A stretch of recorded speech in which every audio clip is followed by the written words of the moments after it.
What's up, guys? It's 4 a.m. here in Phoenix, and I'm headed to the beautiful town of Sedona, Arizona. Let's go.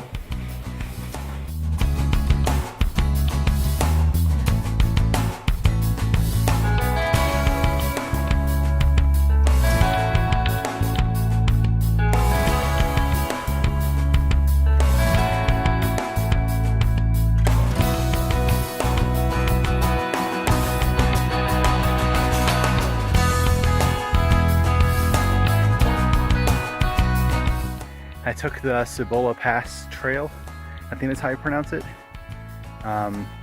Very dark. I had my headlamp on, but even so, I lost the trail a couple times.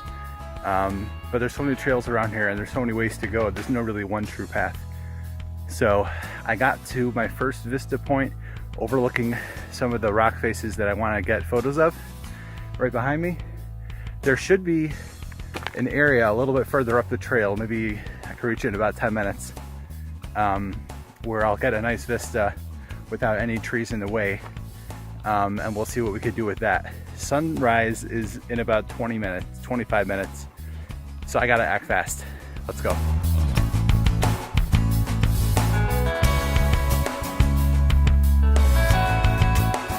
Well, it was a lot faster than I thought. I have a clear shot right now of the three rocks that are jutting up into the air that I really want to capture at sunrise, or a little bit after sunrise, when the sun directly hits the tops, particularly the top of that middle rock, which will glow a red-orange color. I want to see if I can capture all three in one shot. I have a decent foreground here. I've got a prickly pear cactus. I could get that all in one shot, but I really want to find is a place where I can get reflections of these rocks. And I actually brought along a gallon of water because I know right now there's no chance that I'm gonna find any reflections. I brought along a gallon of water, and I want to find a spot where the ground sinks in a little bit, get that water in there, see if I can fire off a shot of these rocks with some reflections in that water. I know it's strictly not natural necessarily, but as long as I had the disclaimer that I'm doing something to get that shot, I think that's okay. In terms of fine art, landscape photography, I feel like it falls under that category. So let's keep cracking. I'll try to get this shot right now, and we'll move on and see what else we can find.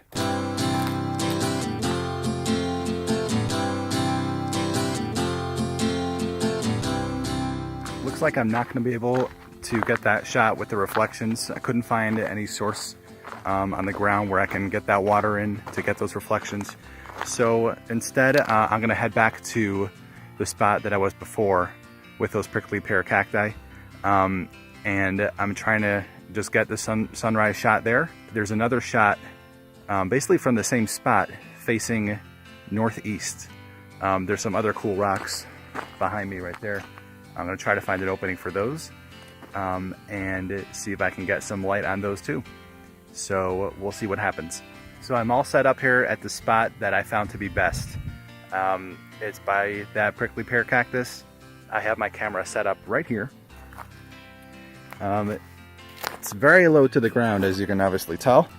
The idea is that I want to get those prickly pear cacti that are in the foreground pretty high up in the scene. I don't want them to be too low, and plus I can't get the whole thing in one frame. So what I'm going to try to do is get low to the ground from this angle. You can see here, when you get lower, it can all be shot in a single frame. So I got what I came here for.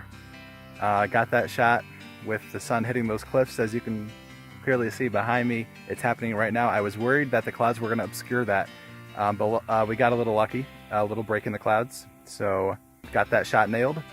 I tried a single frame, and I also tried a panorama, panning from left to right, getting a little bit more in the scene, and then I can crop it later based on how I want the composition to look.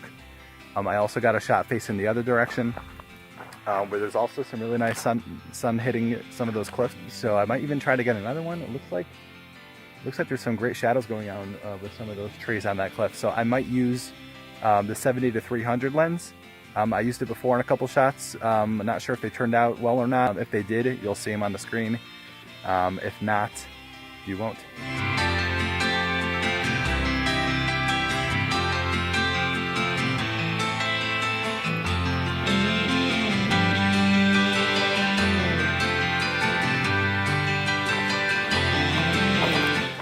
And what I'm trying to do now is get to a spot I found on Google Satellite View.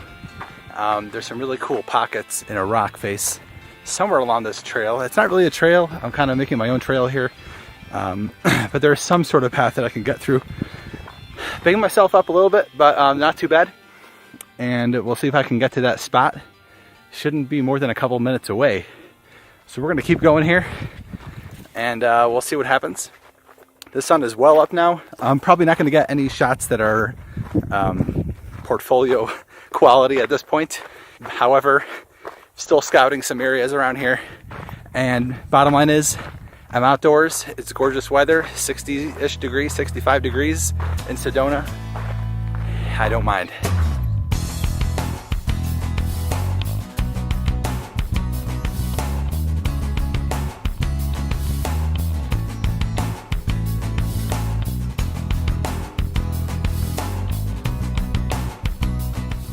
So while I was hiking trying to find those pockets, I didn't find them yet. I'm not sure exactly where they are, but I came across a really cool composition that just struck me.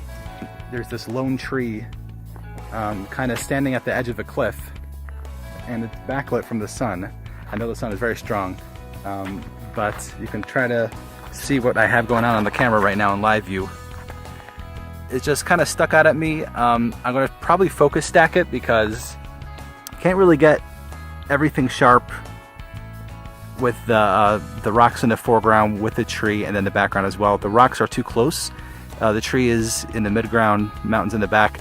I'll probably try to focus stack, so I'm going to focus on the tree right now, then take another exposure where I'm focused on the rocks and try to blend those together. I'm using my long lens 70 to 300 at about 125 millimeter right now. I might go a little bit closer to get that tree cropped nicely a little bit more. We'll see what happens. But I'm kind of happy I came across this shot. It's not every time that you are hiking in Sedona where you get a vantage point with a tree kind of on its own. Usually it's just chaos everywhere, trees everywhere, and this is kind of a treat.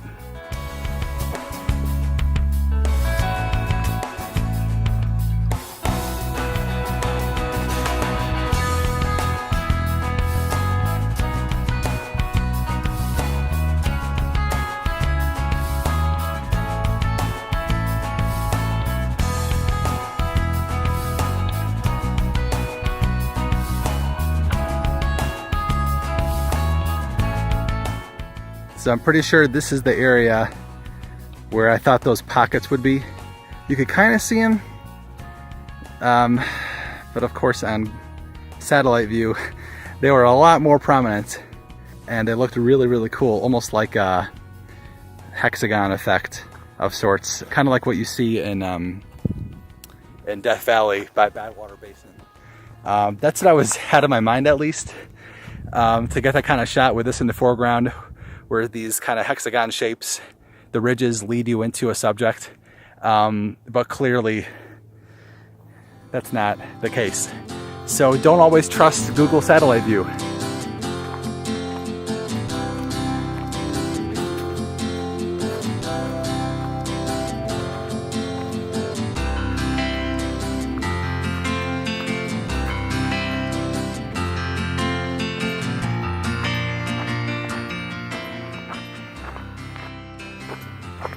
It got real hot, real fast. That's what it is, it's a desert. You gotta be prepared for that. So I'm gonna take that sweater off right now. Then we'll keep going. What happened to this guy?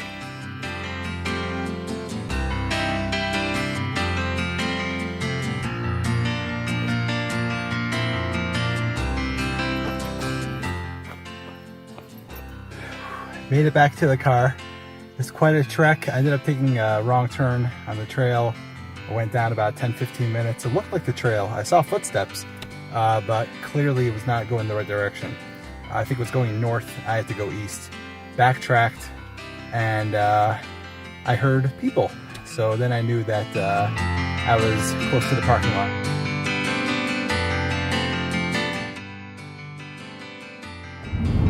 I'm heading out of Sedona now. I got a couple of shots in the morning that I think are going to be pretty good. I'll check them when I'm back home on the computer. Of course, you don't really know anything until you get back to the computer. That tells all. So I'm going to head back. Technically, I could stay for a little bit longer and try to scout out locations to come back to next time when there are better conditions. But the truth is, I think that when you have good conditions, when you have, good atmosphere and there's interest in the sky and the light is just right, then it doesn't really matter where you're shooting. It's going to look good, particularly in a place like Sedona.